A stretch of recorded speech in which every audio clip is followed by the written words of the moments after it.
So hi everyone, welcome. Welcome to our session on decolonization, power, racial justice, and mitigating barriers to misconduct in general. So welcome. This ALNAP meeting is looking at learning emerging from disruption. We know that disruption creates fertile ground for learning as organizations and individuals adapt their approaches to the changes that are happening around them. We also know from experience that experience suggests change in the humanitarian system, particularly transformational change. And it may have more to do with the influence of external factors than planned internal shifts. In this discussion, we will be considering the area of PSEA, or the prevention of sexual exploitation and abuse, and the extent to which significant disruptions such as decolonization have given rise to new learning over the last 18 months. We will also be discussing the extent to which these may be indicative of sustained change within the sector or not. This session, our session, is one of the Disrupting the Balance of Power series during this meeting. If you're interested in this theme, please do check the agenda for other sessions with this series. So hi everyone and welcome.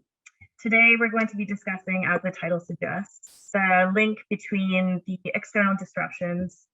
So first,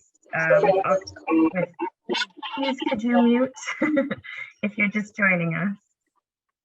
Thank you so much. So today, the disruption that Oxfam faced, and the reason we're holding this discussion, is in light of the disruptions related to the revelations in Haiti and the broader safeguarding crisis that the sector has faced with, which prompted a huge inner reflection and external pressure necessarily on a crisis of accountability and on the impunity and abuse of power and the harms that INGOs create. That was compounded with the murder of George Floyd and the subsequent Black Lives Matter movement that was global in nature and presented a call to really challenge us around how we perpetuate racism, and specifically anti-Black racism across the sector. So I will just quickly introduce you to our fabulous team that we have today. So if I say your name, please, could you introduce yourself and just wave hello? First up, we have Emily Tomkys Valteri, the accountability lead at OGB. Hi, everyone. And from Iraq, we have our wonderful colleague, Ali Mohammed. Oh, you were not off mute. Sorry, this is Ali from Iraq. Thank you so much. Yeah. Thank you, Ali. From the Ghana team, we have the incredible Samuel. Okay, hi everyone. Hi, Samuel. And of course, we have Keita. Morning, everyone. And we have Johnson as well.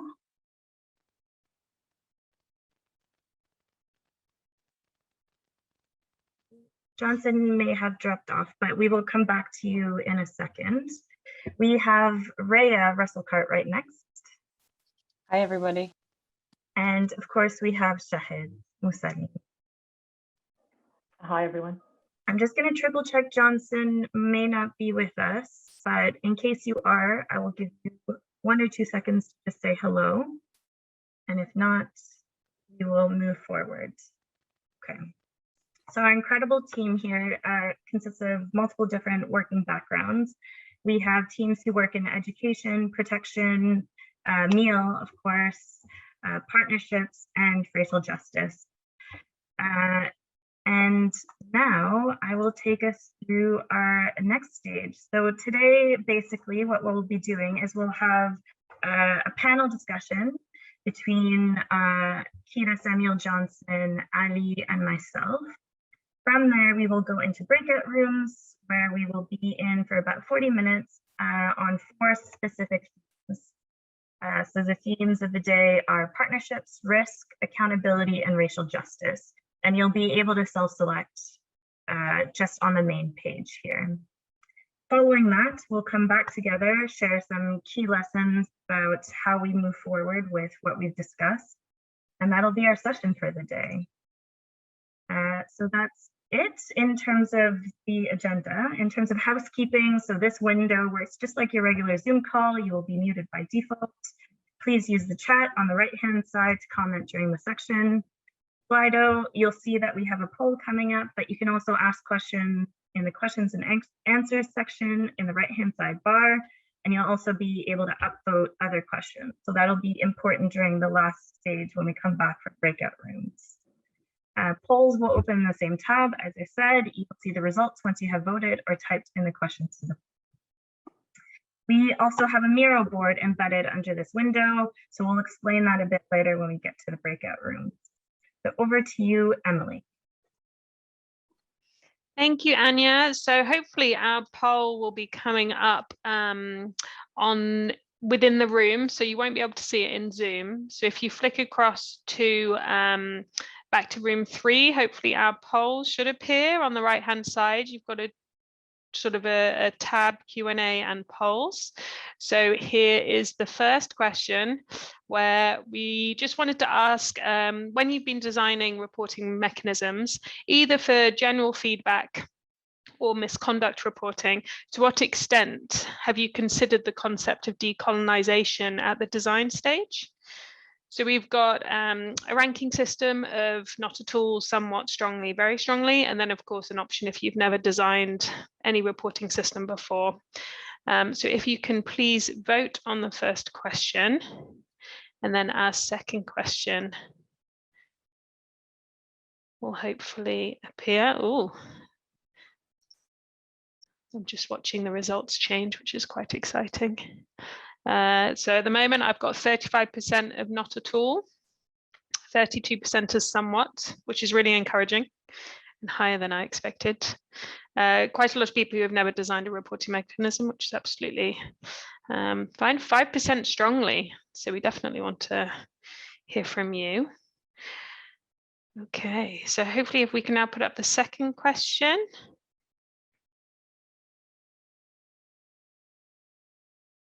So we've got, when designing reporting mechanisms, to what extent have you considered the concept of power? So very similar options. And we're expecting probably a slightly more positive result in terms of those who have considered the concept of power when they've been designing, which is what's coming through, which is really great. So I've got 26% having strongly considered power, and a large proportion that have never designed a reporting mechanism. Okay, so just the final question. To those who have never designed a reporting system, I apologize because they all seem to have a theme. So the third question is looking at anti-racism. So to what extent have you considered the concept anti-racism when you've been designing a feedback or reporting mechanism? And that's the final question. And looks again, obviously lots of people haven't done, but a mixture of not at all and somewhat. So we can see that decolonisation and anti-racism have mainly fallen from those who have designed mechanisms before within the not at all or somewhat, although 33% for this anti-racism question is on somewhat, which is encouraging. And then a more positive response when considering power, where the main option was strongly, which is great. So thank you very much for taking part in the poll. And I will hand back to Ania so that we can start the panel. Great, thank you, Emily. Okay, so a bit of background. In 2019, Oxfam was posing the question to better understand why it was that most of our reports for misconduct were coming in from Oxfam staff or Oxfam staff focal points. And the explicit assumption within that was, why weren't communities, specifically women and girls, comfortable, able, or willing to report misconduct directly? And subsequently, we commissioned research in 3 specific places, but today focusing on Iraq and Ghana. Within that, we wanted to explore how women and girls navigated the systems of reporting, not just from a systems perspective, but also incorporating issues of cultural norms, gender-based norms, and power more broadly. So as a result, the research, which should be posted up in the link now, and please feel free to look along. So that includes the research in Iraq and Ghana, and the meta-analysis, which took a power and a transformative lens to what was coming out from human-centered design research that we found. So in light of all that, we're now going to have a discussion around some of the central themes that we've unearthed.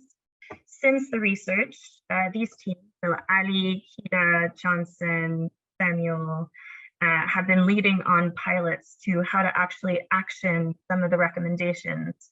And you'll see from our conversation, the recommendations are very broad and transformative in nature, just as they are very specific in certain instances when it comes to a systems perspective. So to start us off,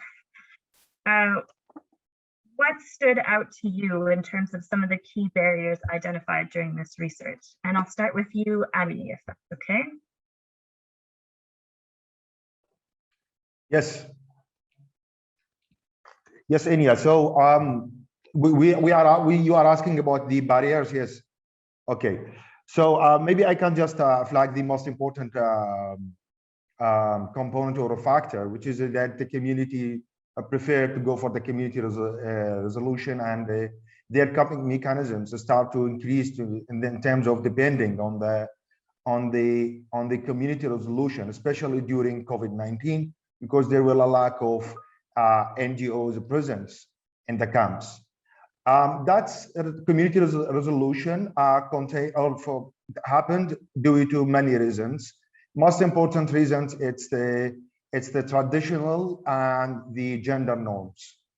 I can just give you one sentence, like one of the participants in the research, still remember her sentence. He said, from when we were children, the parents were asking us to keep what happened in the family and tribe, stay in the family and tribe, and not to go to other ways and approach. So they prefer to report or to depend on the community resolution rather than our reporting mechanisms.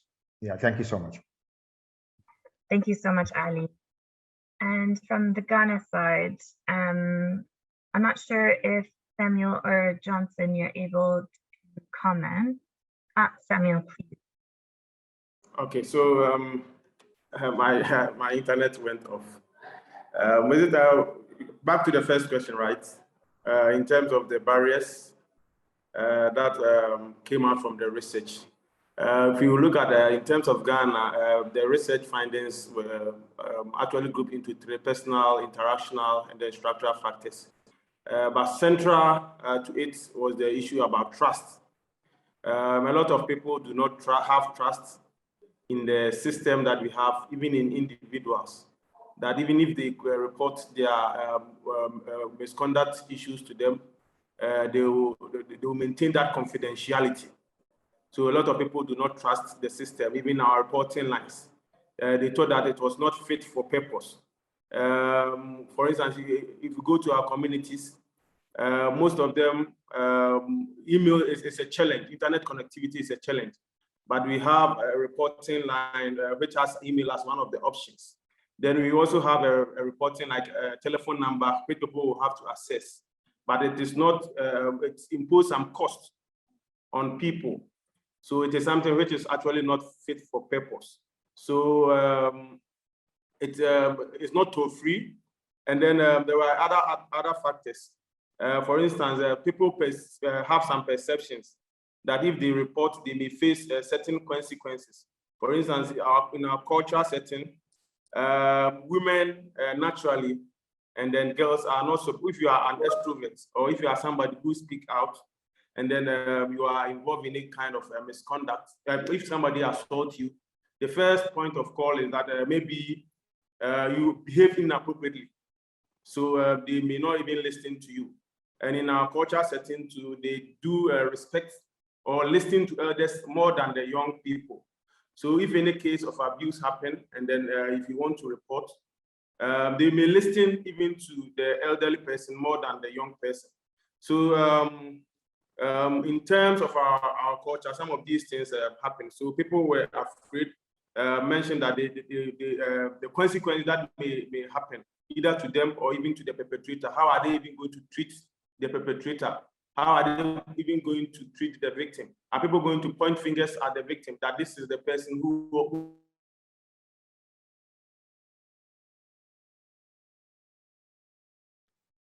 I think you may have. Then the issue about hidden power.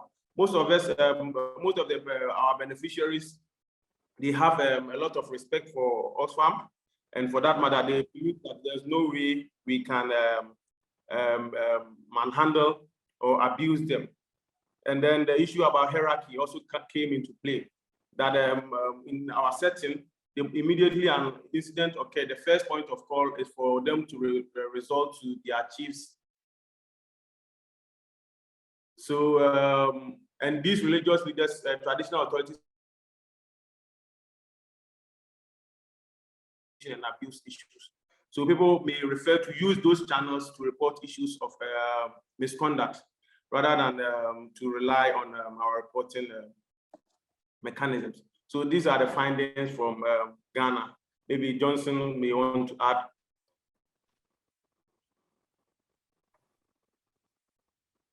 Unfortunately, I think we've lost him again. The internet is obviously connectivity issues where he is. So.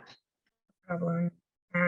When he joins, I'll make sure to get his opinion as well. Samuel and Ali, you both touched on some really interesting findings, specifically related to trust, and several of these findings are also linked to harmful or negative gender norms.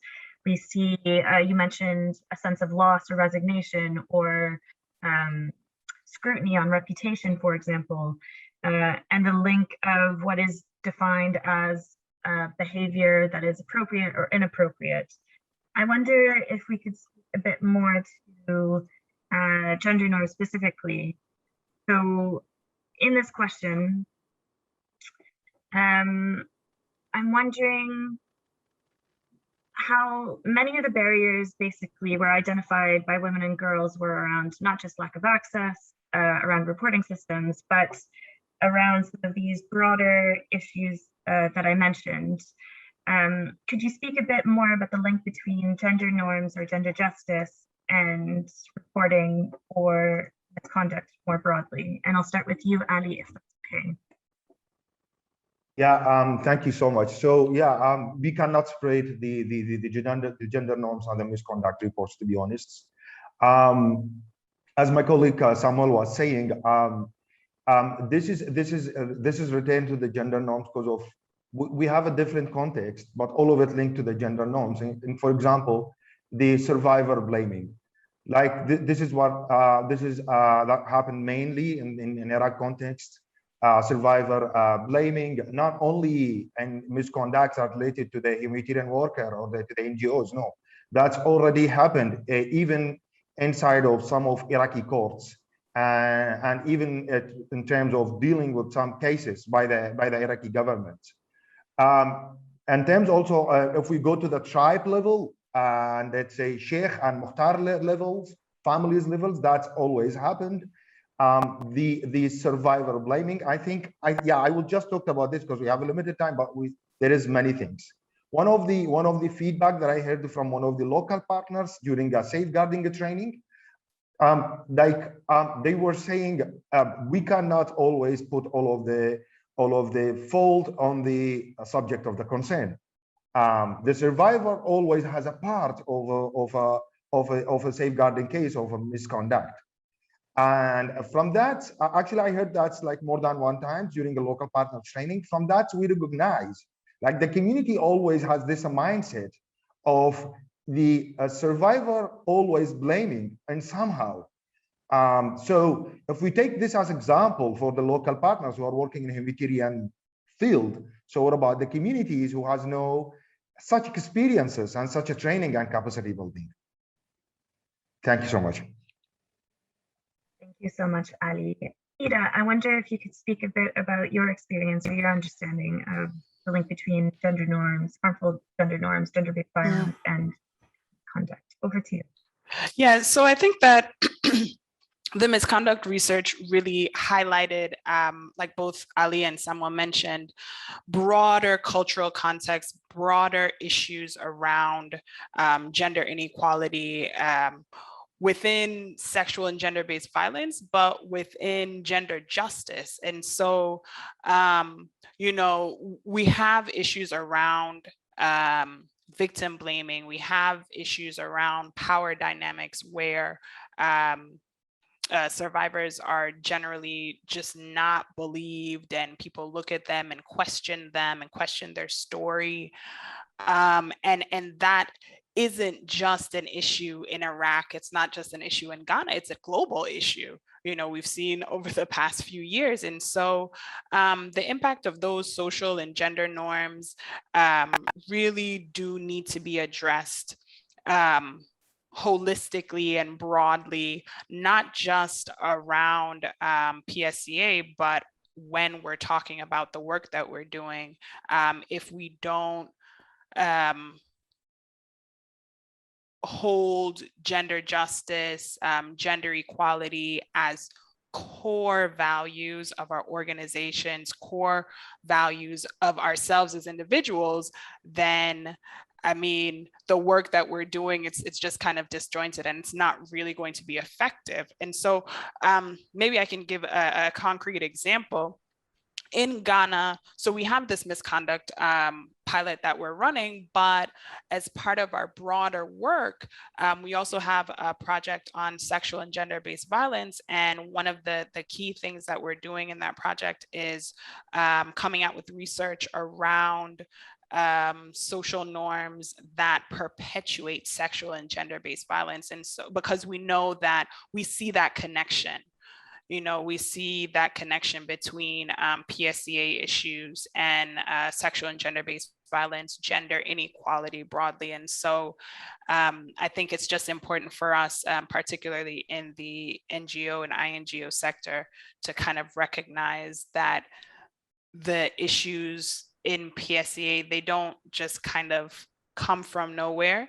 They are rooted in deeper issues in society. And if we are talking about impacting and improving how we are doing on PSCA and creating trust and becoming more effective, we really have to deal with these issues and deal with the fact that this is gender inequality is kind of at the root of these issues. So it has to be dealt with. Thank you so much, Keita. I think that was a really powerful reflection that you were reminding us to look more at how we ensure that we combat basically an enabling environment of A, impunity, and B, all the interacting systems of oppression that lead towards impunity and lead towards ease of access or lack of accountability or lack of justice writ large. So thank you for that reflection. I think it was very important. And it also prompts a question around how we show up as an INGO. So we know, for example, that Oxfam, but also our broader sector, we tend to show up through coloniality. And what I mean by that is by perpetuating colonial processes, ways of working, ways of thinking, even just the way in which we imagine what constitutes expertise or knowledge is rooted in A, a system of whiteness, and B, a broader system of colonial legacy.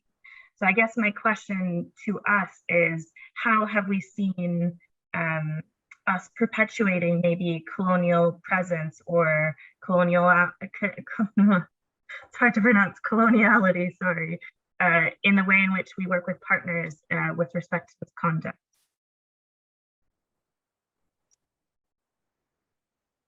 Can I go? Yes. So yeah, that's a very good question. Thank you. For this, so I think the most important thing is to doing more engagement with the local partners and engage partners from the with all of the any project cycles, because I mean this is the most important for us to know more about the context. Local partners are the ones who are working within the communities, and they know much better about the context. This is true. Even when designing a training, when designing materials to build their capacities, it's need to engage them in all of these things, because not all of the materials will fit to all of the context. At the same time, yeah, I can share one of the example, which is right. I mean, last year, I was attend one of the local partners meeting, and I feel like they see us like a donor, not like our partners. So these things are, it's like we're trying to not be, let's say, sorry, but to not be transparent enough, because of they see us, I don't know, like a donors or something like this. The thing is also related again to the trust. How can we make them trust to us, and then after that we can go for the other components, which is misconduct, and then transparency and accountability. Thank you. Thank you so much, Adi. I think your reflection around unpacking trust is really huge. Samuel or Johnson, maybe Johnson, if you'd like to take a second to reflect from your side first.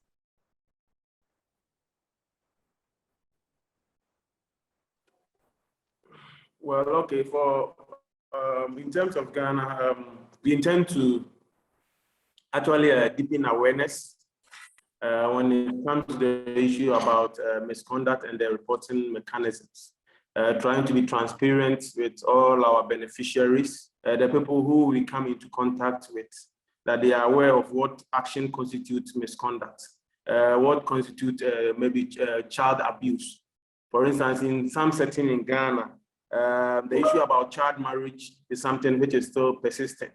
So, but in Oxfam, is constitute an action of gross misconduct. If you want to, if you are an Oxfam worker, or if you are working for Oxfam and then you are engaged in any sort of child marriage or child abuse, it constitutes an action of gross misconduct. So we want to deepen awareness on what harassment means, what abuse, or the issues that constitute misconduct, and then how people can seek for support. How people can seek for support, and then protective mechanisms whenever they fall into such acts. Then we also want to co-create community feedback and then reporting mechanisms that is fit for purpose, like I mentioned initially. The reporting mechanism that we have in place includes email and then a telephone line, which is not a toll-free, but people, accessibility is actually difficult for them. So how do we have a reporting or feedback mechanism in place, which our beneficiaries or our partners can really relate to it? So we need to co-create and then co-create a community feedback and reporting mechanism, which is actually fit for our beneficiaries and our partners. Then we also need to ensure, like Ali said, we need to ensure that our programs are safe. So we need to, for our programs, we need to conduct, have a risk management plan.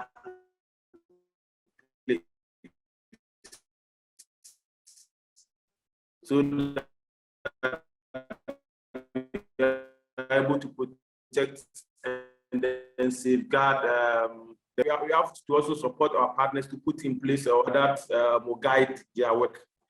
So basically, this is what I can say for now. Thank you so much, Samuel. I'm just triple checking. Johnson, I know your internet connectivity has been an issue, and I'm so sorry for that.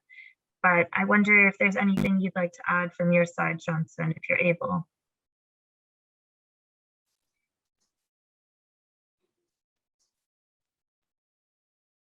He might have gone. Okay. I guess a final chance. Keita, is there anything from your side on this question?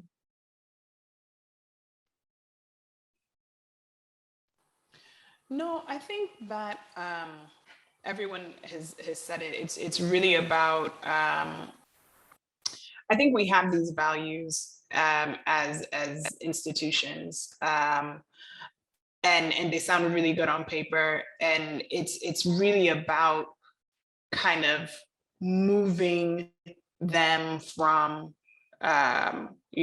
great on paper and even sometimes great in conversation, to actually working on the ground, like Ali and Samuel said, and that can really only happen when you have the transparency, you have the accountability, you've built that trust, and you've made it so that people on the ground, the people that we work with, they're the ones who can actually use these systems and find these systems helpful, and our partners as well. Thank you so much, Keita. I guess just in light of your final reflection and coming back to what you were saying at the beginning, Ali, on community resolutions. So we know through the research and from what we're discussing, and also to an extent through an intuitive connection, that of course people, specifically women and girls, prefer using systems that are known to them, that are transparent, that they know what the outcomes will be. And so inherently prefer, or we all would prefer, using community resolution mechanisms, so ones that we understand and know. And of course, there are trade-offs, risks, and complexities with working within and around those systems. I wonder briefly, just because we only have about 3 minutes left, but I wanted to cover this. Ali, if you wouldn't mind letting us know your thoughts on the stated preference for community resolution. Yeah, thank you so much. So I think as you said, like in most contexts, we face these things. Now we need to try and work more about this, to address these things. I mean, why girls and women specifically prefer the community resolution? Know the roots, know the causes of this. This is the most important for us. Know more about this, the most important to us. At the same time, the lack of information for female and for women and girls about our systems, about our reporting mechanisms, it also here has an issue, because they cannot trust in our systems if they don't know about it. They don't know about how we deal with it. Yes, maybe in some occasions I noticed like the females know about the reporting mechanisms channels of the NGOs, but at the same time they don't know what is the process of doing these case management. They don't know. But about the confidentiality, it is confidential. Okay, what about then? What will happen then to the subject of the consent? One of the comments, I don't know, maybe it's already in the research saying, okay, we need to see something happen to the subject of the consent. What will happen to them? They don't know, and sometimes the risk's going to be too much to them, even to deal with the subject of the consent. So my thing is, to address this, we need to understand more. And after that, we need to make them know more about the whole process, not only about the reporting channels. Thank you. Thank you, Ali. I think that's very powerful. And it really speaks to the point that we've covered over on transparency and trust and what constitutes access. From the Ghana side, Samuel, would you want to comment as well? Okay, my line dropped, so I couldn't get the question. I didn't get the question very well. So if you can retrieve it again. So we know that there's a stated preference for community resolution mechanisms. What are some of the complexities or difficulties around that? Okay, so in terms of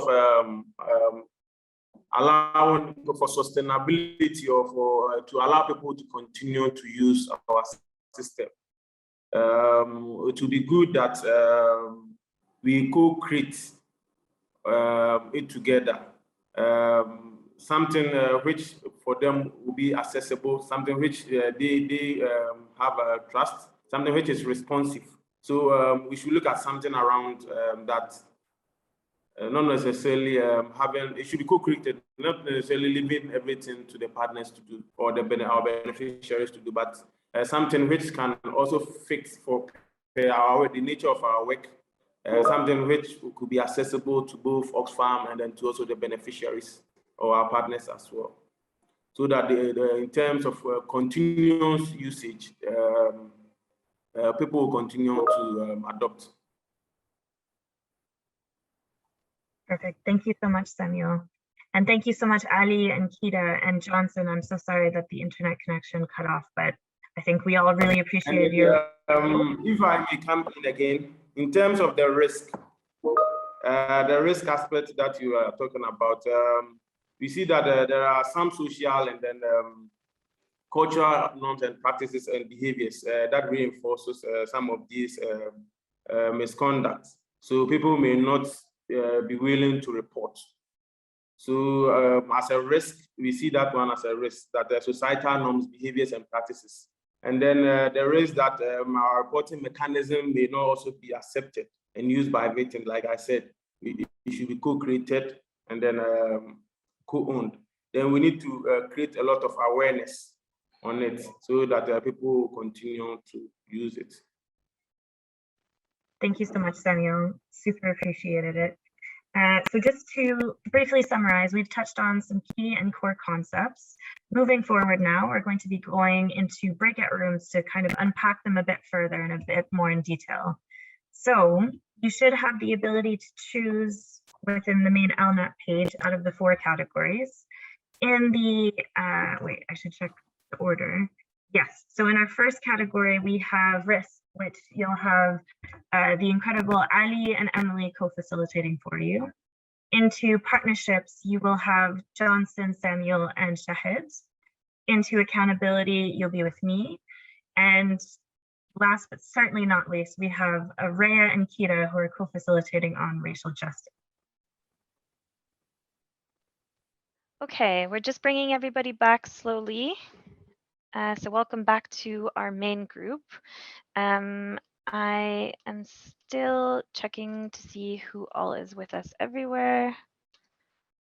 Okay, so it looks like we've got Rhaea, Ali's group back, and we're just waiting for our partnerships. Maybe while we wait for them, if we could have Ali and Emily, if you'd be happy and comfortable to kind of present back to us what we can take away moving forward from what you discussed in your session.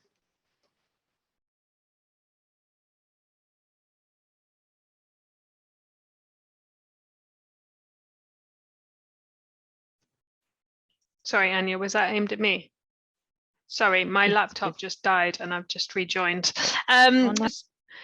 We had a very small session. There was just the 4 of us. Obviously, the other sessions were more alluring than risk. The main chat that we had was around sort of how organizations look at risk, and we often sort of all the processes and sort of compliance pieces usually looking at the risk to us and not to others, and actually that we really need to break it down into 4. And Vivian, who was from the Red Cross, was with us and broke it down really nicely to say, you know, we should be looking at it as risk to us, risk to partners, risk to staff, and including partner staff in that, or mainly partner staff in that, and risk to communities. And we should be exploring all of those and have organizational processes around all of those in order to sort of assess any harm we're doing, rather than looking at things primarily from a financial point of view. We also briefly discussed sort of decolonialization as well, when thinking about risk and how we, you know, continually undermine often the national organizations and national partners by focusing on us. We didn't necessarily jump to the how, but we were all in agreement around needing to rethink organizational risk and how that's explored and processes put in place. By all means, any of the other 3 people that were on the call with me, feel free to jump in if I missed anything. It was very nice though, because it was a old colleague, old Oxfam as well, which was great. Did anybody from the risk group want to come in? Otherwise, we will move to Rhaea.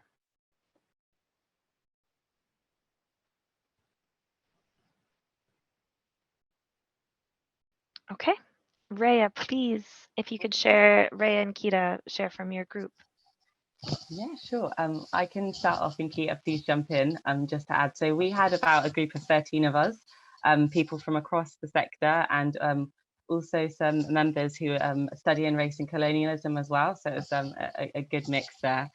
We started off the conversation by just looking at the concept of racial justice a bit more broadly. We had some reflections on how it's built into the very fabric of society. It's internalized into people white and those who identify as Black and brown and people of color. And we then went on to explore in a bit more detail, a bit more about what this meant in terms of personal reflections and how well do we deal with some of the issues surrounding race and racism on a personal level, given that we predominantly work for organizations which are values driven as well. So that also brings in a whole other dynamic. We also then had some contributions which reflected on like the practicalities of how, okay, if we're saying we need to change our own house before going externally, what does that mean? And there was also some reflections on how making shifts from focusing on competencies as opposed to qualifications has meant a lot of progress in certain organizations as well. There was also some reflections to say that that's probably easier said than done, as with most of the things that we were looking at. We then reflected a bit more into what this meant for us as individuals in terms of how some of these conversations have shown up in professional spaces and what has this meant for us personally as well. We ended up looking at the concept of allyship and how to move away from performative allyship. What does that mean in terms of our own work, and also what does accountability mean? We spoke for quite a lot, which I thought was really, really great. Because one of the members had shared about how there's a certain sort of perceived level of theory and expertise that is framed to be had around issues surrounding racial justice, when inherently, if we're saying issues of racial justice are a case of lived experience, then that shouldn't be the case. So we reflected quite a bit on, what does it mean as well for Black and brown people of color who are sort of based in the West or coming from a perspective of a global North, and how well do we kind of make sure that we're factoring that in, and sort of why the concepts around internalized oppression into our own analysis of how we do our work. So yeah, it was a really rounded conversation. If any of the participants want to come up just to share in a bit more detail, and Keita as well, then please do jump in now. Thank you so much, Rhaea. Leaving a second of space in case anybody from Rhaea's group wants to come off.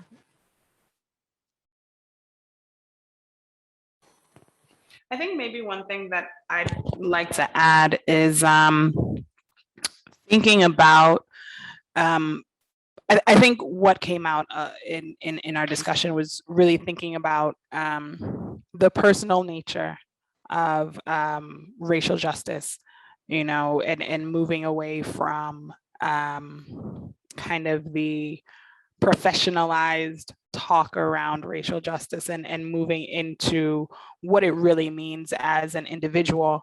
And I think a really good point was made about thinking about all of ourselves as racialized individuals, how we show up. So not just looking at individuals of color, individuals who have certain lived experiences, but recognizing that individuals who identify as white, or individuals who have lived in the global North, that we all have conversations that we need to have with ourselves before we start thinking about what it means to impact these issues at an organizational level. So it was kind of thinking about how these things impact us, how these issues impact us as human beings and as individuals. Thank you, Keita. I think I'll leave your group on that beautiful, impactful end note. Shahd and any colleagues that I can't see, we might have had connectivity issues. So please, Shahd, Chair from Partnership. I mean, I can come in, but I will definitely invite all of the participants in a group to kind of fill in the gaps. We had 10 participants in our group. The discussion was really interesting.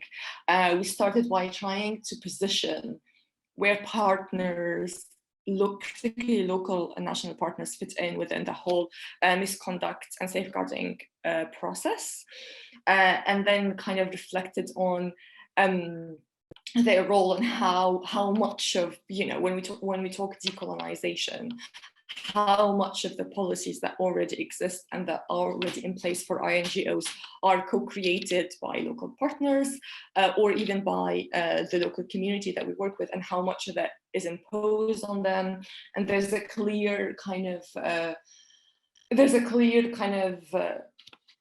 agreement, if I might say, that they're heavily westernized, they're heavily really built on westernized white-centric system of reporting and how misconduct should be reporting, what system should be in place, and what constitutes a good process for misconduct reporting, and how, if we want to start to kind of, talk about the decolonization process, we could start unpicking that, and why is that as well.